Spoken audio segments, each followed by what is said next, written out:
Tokens rush ఎలా ఉందో చూసేకొచ్చిన వాడిని నేను.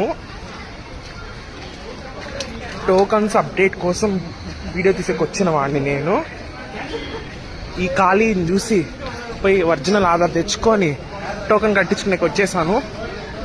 ఎస్ఎస్డి టోకన్స్ ద్వారా వెళ్ళే దర్శనం అయితే 3 hours లోపలే అంట.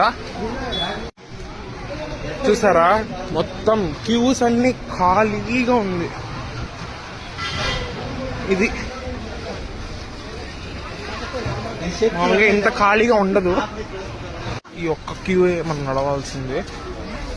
చూసారు కదా, తక్కువ రష్, ఖాళీగా ఉంది. ఇది భూదేవి కాంప్లెక్స్ లో normal. The present situation in Bhudevi complex. Queue line, tokens issuing line లో టోకన్స్ చాలా ఫాస్ట్ గా ఇచ్చేస్తున్నారు. తక్కువ రష్ ఉంది. ఓం నమో వెంకటేశాయ.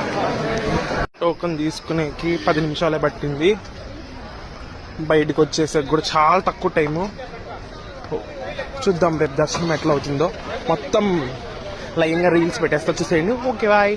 రష్ తక్కువ ఉన్నా రష్ లేకపోయినా భూదేవి కాంప్లెక్స్ మెయిన్ గేట్ ఇటు తెరిచేస్తారు కాబట్టి ఈ మెయిన్ గేట్ దూరం వెళ్ళిపోవచ్చు. క్యూ లైన్స్ లేకుండా. క్యూ ఎక్కువ ఉంటేనే క్యూ లైన్స్ లోకి పంపిస్తారు. రష్ ఎక్కువ ఉంటేనే. రష్ తక్కువ ఉంటే మెయిన్ గేట్ ఇట్లా ఓపెన్ లో ఉంటుంది. అందరు డైరెక్ట్ గా లోపలికి వెళ్ళిపోయి టోకన్స్ తీసుకొని బయటకు